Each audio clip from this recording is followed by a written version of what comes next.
లైంగిక ఆరోపణలు ఎదుర్కొంటున్న హాకింపేట్ స్పోర్ట్స్ స్కూల్ మాజీ ఓఎస్డీ హరికృష్ణకు హైకోర్టులో ఊరట లభించింది.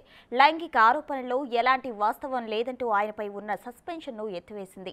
లైంగిక ఆరోపణలతో గతంలో ఓఎస్డీ హరికృష్ణను సస్పెండ్ చేశారు. తనను సస్పెండ్ చేయడాన్ని సవాల్ చేస్తూ హైకోర్టులో హరికృష్ణ పిటిషన్ వేశారు. ఎంక్వైరీలో ఎలాంటి లైంగిక ఆరోపణలు తేలకపోవడంతో హైకోర్టు హరికృష్ణ సస్పెన్షన్ ఎత్తివేసింది.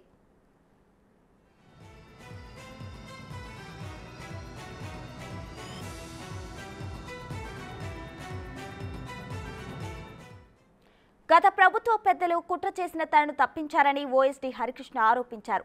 వారు సూచించిన విద్యార్థులను స్పోర్ట్స్ కోసం తీసుకోలేదని కుట్ర చేశారని ఆగ్రహం వ్యక్తం చేశారు. మాజీ మంత్రులు కేటీఆర్, హరీష్తో పాటు ఎమ్మెల్సీ కవిత తనపై కుట్ర చేశారని మండిపడ్డారు.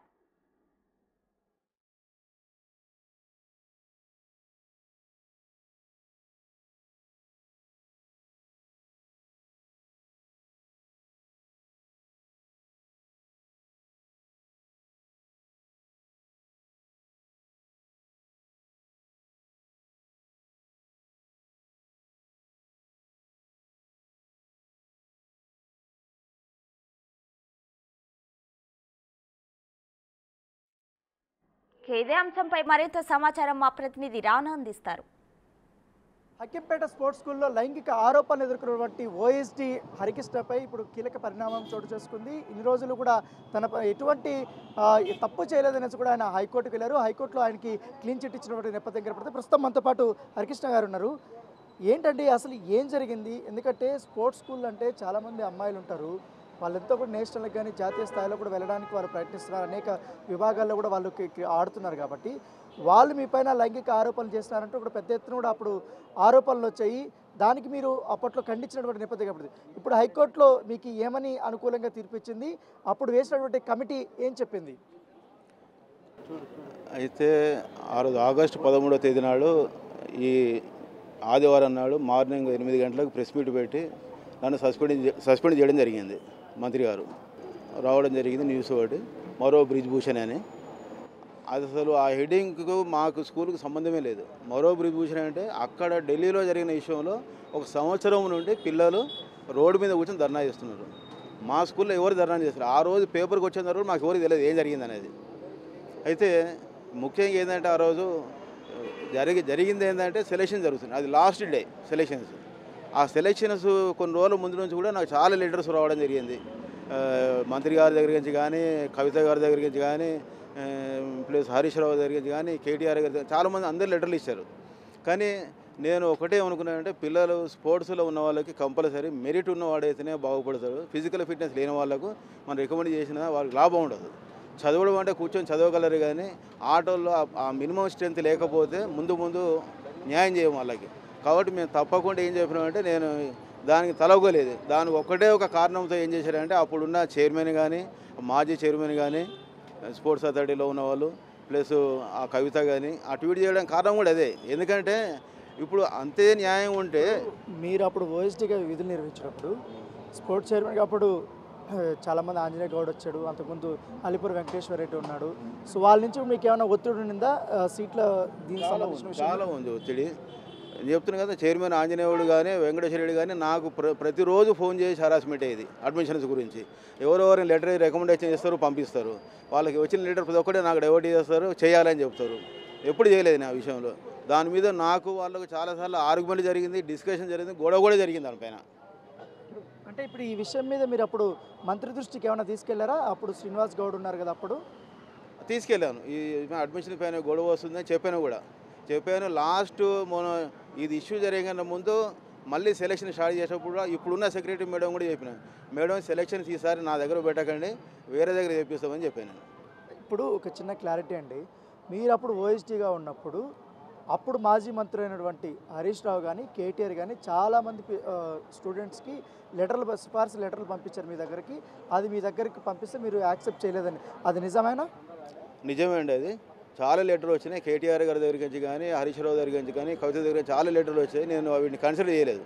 ఎందుకు కన్సిడర్ చేయలేదంటే వాళ్ళు అప్ టు ద మార్క్ లేనప్పుడు నేను తీసుకోలేను కావాలని. నాకు కూడా ఒక స్కూల్లో స్ట్రెంత్ అనేది ఉంటుంది. ఒకవేళ పిల్లలు ఎవరైనా బయట స్కూల్ క్లాసులో ఉండి కూడా బయట చదువుకుంటూ వాడు ఏమైనా నేషనల్ లెవెల్ మెడల్స్ వస్తే అట్లాంటి వాళ్ళు రికమెండ్ చేస్తే తీసుకోవచ్చు, అది తప్పకుండా తీసుకుంటుంది దాన్ని. అంటే ఆ రోజు చాలా క్లియర్గా కొన్ని ఆర్డర్స్ వచ్చాయనేసి కూడా మీడియా ప్రతినిధులు చెప్తున్నారు. కొంతమంది మా అమ్మాయిలు మీ మీద చాలా సీరియస్ అలిగేషన్స్ చేశారు. ఇప్పుడు ఆ యొక్క ఆర్డర్స్ కానీ అవన్నీ కూడా ఏమన్నా కోర్టు పరిధి దృష్టికి వెళ్ళిందా, లేకపోతే ఏం జరిగింది? ఆ కమిటీ మీకు ఇచ్చినటువంటి క్లీన్ చిట్ ఏంటి? ఆ రోజు ఎంక్వైరీలో ఏం జరిగిందంటే, ఆ రోజు ఎంక్వైరీలో మీరు ప్రెస్ వాళ్ళు ఉన్నారు. సేమ్ టైం లోపల మా శాడ్స్ నుంచి కూడా కమిటీ వచ్చింది. ప్లస్ కలెక్టర్ కూడా కమిటీ చేశాడు. షీ టీమ్స్ వాళ్ళు వచ్చారు, సిడబ్ల్యూసీ వాళ్ళు వచ్చారు, టీఎస్పీసీఆర్ వాళ్ళు వచ్చారు, ప్లస్ ఇది local Shamirpet police station police వాళ్ళు కూడా వచ్చారు. అందరూ ఎంక్వైరీ చేశారు, ప్రతి ఒక్కరు మాట్లాడారు. ఎక్కడ కూడా ఎట్లాంటి ఎలిగేషన్స్ లేవు.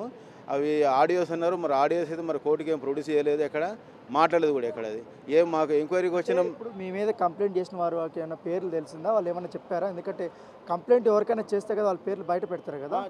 కంప్లైంట్ చేసిన వారు హాస్టల్ వాడాను మ్యాటర్ని ఉండేది రేణుక అని, ఆమె చేసిందని. అది ఎప్పుడు ఏ రోజు అయితే మరి మీరేమున్నారు ఆ రోజు పత్రికాముఖంగా అందరు ప్రెస్ రిపోర్టర్ల ముందు ఏం చెప్పారు మంత్రి గారు, మాకు ఎలాంటి కంప్లైంట్ రాలేదు, ఎలాంటి కంప్లైంట్ అందరి ముందు. నేను చెప్పిన విషయం కాదు ఇది, మీరు అందరూ విన్నదే. ఇప్పటికీ ఎక్కడ చూసినా మీకు టీవీలలో కనబడుతుంది. ఏం కంప్లైంట్ లేదన్నారు. ఏం కంప్లైంట్ లేదన్నప్పుడు కంప్లైంట్ లెటర్ ఎక్కడికి నుంచి వస్తుంది? ఒక లెటర్ వచ్చింది. ఆ లెటర్ ఎవరు? స్కూల్లో ఉన్న అమ్మాయి కాదు, స్కూల్లో ఉన్న స్టాఫ్ కాదు. 1.5 year బ్యాక్ వెళ్ళిపోయిన స్టాఫ్ ఇచ్చిన లెటర్ని ఎట్లా కన్సిడర్ చేస్తారు? ఏ రకంగా కన్సిడర్ చేస్తారు? అంటే ఇప్పుడు ఒక చిన్న డౌట్ అండి. ఇప్పుడు కేవలం వారు ఇచ్చినటువంటి లెటర్లు మీరు పక్కన పెట్టిన దానికైనా మీ మీద ఇట్లా కుట్ర చేస్తున్నారు మీరు అనుకుంటున్నారా? అవును, తప్పకుండా అదే. ఎందుకంటే సెలక్షన్స్కి ముందు నుంచి నాకు ప్రెషర్స్ పెరిగినాయి. నాకు అప్పుడే అనుమానం వచ్చింది ఏదో జరగబోతుంది అని. కానీ ఏదైనా ఉంటే నన్ను తీసేస్తారు అనుకున్నాం, కానీ ఇట్లాంటి కేసులు ఇరిగిస్తారని ఎక్స్పెక్ట్ చేయలేదు. ఏంటంటే గత ప్రభుత్వంలో శ్రీనివాస్ గౌడ్కి మీరు అత్యంత అనుంగడుగా ఉన్నాడు, ఆయనకి చాలా క్లోజు, ఆయనే మిమ్మల్ని ఓఎస్టీకి తీసుకుని వచ్చారు.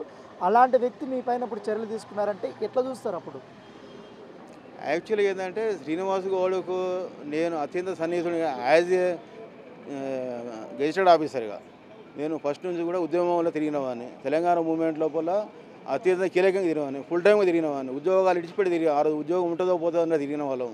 అట్లా ఢిల్లీలో కూడా చాలా రోజు నేను ఉన్నాము. 27 days ఇల్లు ఇడిచిపెట్టిపోయి ఉన్నాం. అంత కష్టపడి చేసినాము. ఆ ఉద్యమ నేపథ్యంలో శ్రీనివాసు గౌడ్ కానీ, స్వామి గౌడ్ కానీ, దేవిప్రసాద్ కానీ, విఠల్ కానీ మేమంతా కలిసి చేసిన వాళ్ళు అందరూ ఉద్యోగ సంఘంలో.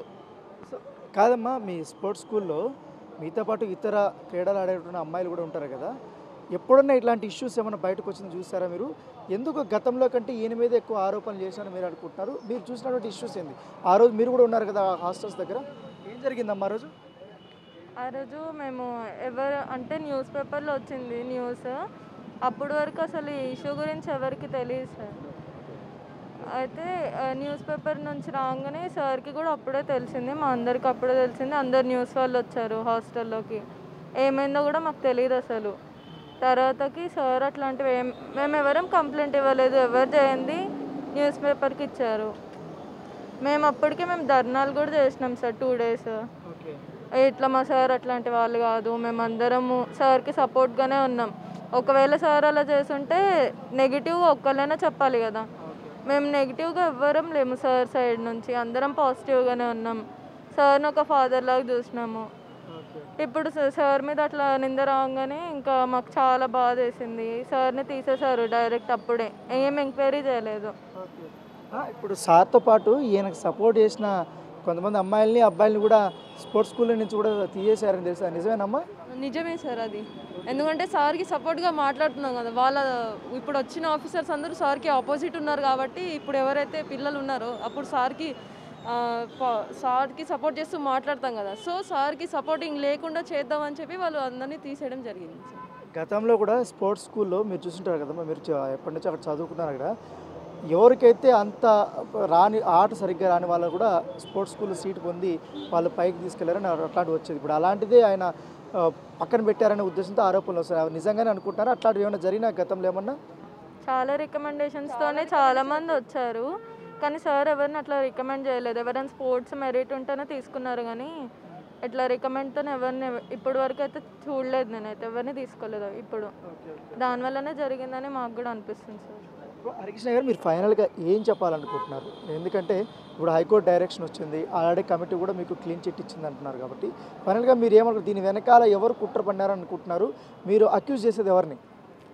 దీనిపైన మెయిన్ కుట్ర అంటే అప్పుడు ఉన్నటువంటి శాడ్స్ చైర్మన్ కానీ ఆంజనేయ గౌడ్, అలాగే మాజీ చైర్మన్ వెంకటేశ్వర రెడ్డి, ఇంకా అప్పుడు సీఎం పేషీలో ఉన్న ఐఎఫ్ఎస్ ఆఫీసర్ భూపాల్ రెడ్డి, వీళ్ళందరూ కలిసి కుట్ర చేసింది ఇది, ఇంక్లూడింగ్ కవిత గారు. ఎందుకంటే వాళ్ళకు అసలు ఎంటైర్ స్కూల్ నుంచి ఒక్క కంప్లైంట్ లేకుండా ఏ రకంగా జరుగుతుంది?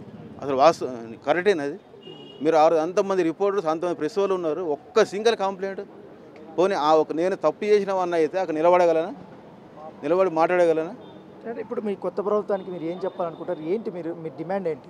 కొత్త ప్రభుత్వానికి ఏంటంటే మేము ఒకటే కోరుకుంటున్నాము, ఏ రకంగా అయితే మీరు మాకు ఆ సెక్రటరియట్లో ఒక ఎంట్రన్స్ కానీ, ప్రగతి భవన్లోకి ఒకప్పుడు మేము పోవాలంటే మాకు పడ్డ కష్టాలు కానీ అన్నీ తీర్చారు.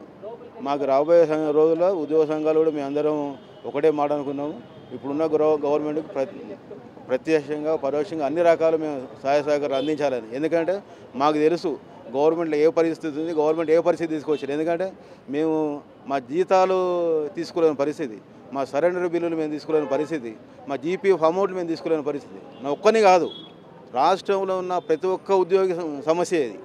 మీరు ఎవరినైనా అడగండి, ఏ ఎంప్లాయీ దగ్గర మీరు మైక్ పెట్టినా వాళ్ళు ఒకటే చెప్తారు, సార్ నేను సరెండర్ బిల్ పెట్టుకున్నా రాలేదు సార్, నేను జీపీఎఫ్ పెట్టుకున్నా సార్ నాకు రాలేదు సార్ నాకు నెలకు జీతం రాలేదు సార్. ఇదే కంప్లైంట్స్ ఉంటాయి ఎక్కడ పోయినా కూడా. మరి ఇదంతా దీన్ని డెవలప్మెంట్ అంటారా? అడగండి ఒకసారి. మా ఎంప్లాయీస్ ముందు కూర్చుని పెట్టి మేము డెవలప్ చేసినా అని, అందరి ఎంప్లాయీస్ని పెట్టి నేను డెవలప్ చేసినా అని ఒకసారి కేసీఆర్ గారినా లేకపోతే కేటీఆర్ గారిని చెప్పమని చూస్తాను. సో ఇది చెప్తున్నారు. ఎందుకంటే ఎవరు కంప్లైంట్ ఇవ్వకుండా కూడా నా పైన ఎంక్వైరీ వేసి నన్ను సస్పెండ్ చేశారు. దీని వెనకాల ఖచ్చితంగా ఒక కుట్ర కోణం ఉంది. ఎవరైతే వారు సిఫార్సు చేసినటువంటి స్టూడెంట్స్ని నేను తీసుకోలేదు దీంట్లో అడ్మిషన్స్కి, దానికోసమే పైగా సెలక్షన్స్ జరుగుతున్న సమయంలో కూడా ఈ కుట్రపూరితంగా వారికి సంబంధించినటువంటి క్రీడాకారులను ఎంపిక చేయాల్సి వస్తుందనే ఉద్దేశంతో చేయటదని ఉద్దేశంతో నన్ను ఈ రకంగా ఒక కుట్ర చేసి సస్పెండ్ చేశారనేసి కూడా హరికృష్ణ చెప్తున్నారు. దాంతోపాటు చాలామంది అర్హత లేనటువంటి స్టూడెంట్స్ కూడా చాలామంది స్పోర్ట్స్ స్కూల్లో అడ్మిషన్ పొంది వారు ఉన్నత దీనిలోకి వెళ్ళారనేసి కూడా స్టూడెంట్స్ ఆరోపిస్తున్నటువంటి నేపథ్యం కనపడుతుంది.